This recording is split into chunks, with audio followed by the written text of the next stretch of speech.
Hi guys, here from Pax Europiana, from one of the most beautiful squares of Vienna. This is here the Piaristenkirche church. It's very beautiful and I like it. It's wonderful atmosphere here. The Ukrainian and Austrian community united. It's all Ukrainian flags and Ukrainian music and Austrians, and it's a big mixture.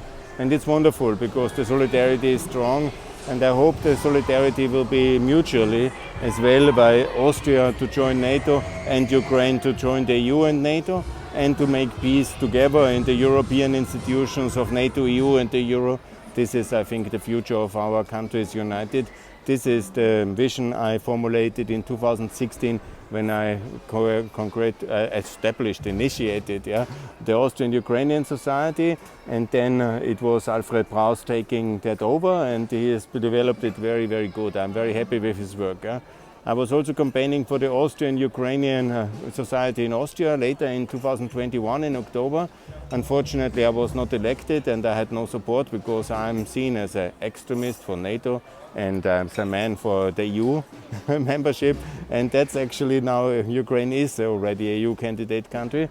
I wonder why it needed this terrible escalation of the war 2022 to get the idea of Ukraine in the EU towards the heads of decision makers, but that was the case.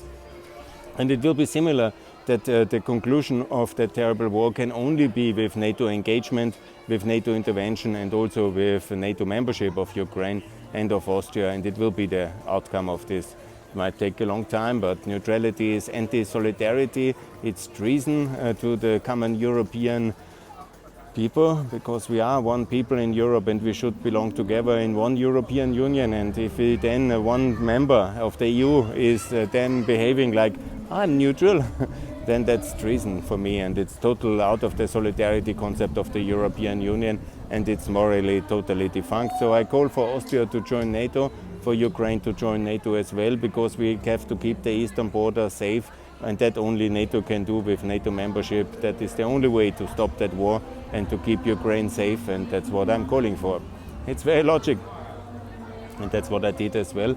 And I was not elected. Now I hear that Professor Woldan, the man who beat me in that election, the university professor of the Slavistic, is then also going to seminars with Russian extremists as an expert from the Austrian police. I hope that we will see changes on that situation as well, because I want to work for Ukraine in the EU and NATO and the Euro. I'm also critical to the Ukrainians for not cutting the energy supply from Russia completely. Transit of Russian gas is treason as well, must be done as well. And also I'm critical for the Ukrainians not to listen to me. Since 2017 I make my campaign for the Euroization of Ukraine, and now the Ukrainian hryvnia was another 25% devaluated, and I guess sadly enough it will be more. And the hammer blows of the Russian invasion economically, in terms of economic decline of Ukraine and another currency shock we have already seen, and more is to come. And all these Ukrainians who are middle class Ukrainians and upper class Ukrainians coming to Austria, you have to be quite affluent to afford that. We are not very generous in Austria, unfortunately. The Austrian government is failing here again in the help with the Ukrainians. And then they had money, they had hryvnias, but they couldn't use them very well because of the failed currency politics of Mrs. Lagarde and Mrs. Ursula von der Leyen, who rejected my calls for Euroization. And that's absolutely necessary for Ukraine to adopt the euro immediately, and also for all other countries in the European Union and outside the candidate countries as well.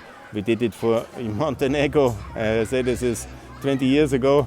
I was not involved in that decision, but I was supporting it all the time.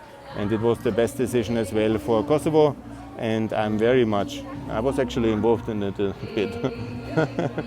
I was promoting the idea already back then, some might remember. Good. I unfortunately have not a lot of power in Austria, but that's very unfortunate, and I want to change that as well, because the current Austrian political elite is anti-NATO, is anti-American, anti-capitalism, anti-Semitism, and anti-Ukrainian, and that's and protectionist. Shame them for their opposition to Mercosur and to TTIP, and for all the terrible economic protectionism they have done in the last years, which is hurting us so much. And for their rejection of Ukraine until recently, and now many of them keep the anti-Ukrainian line, but a little bit more hidden. But here at least at the Piaristenplatz there is a network of pro-Ukrainian activists, and that's very good, and I hope that we will be united in NATO, in the EU and by the Euro. And it's quite logical that this will happen, and it will happen.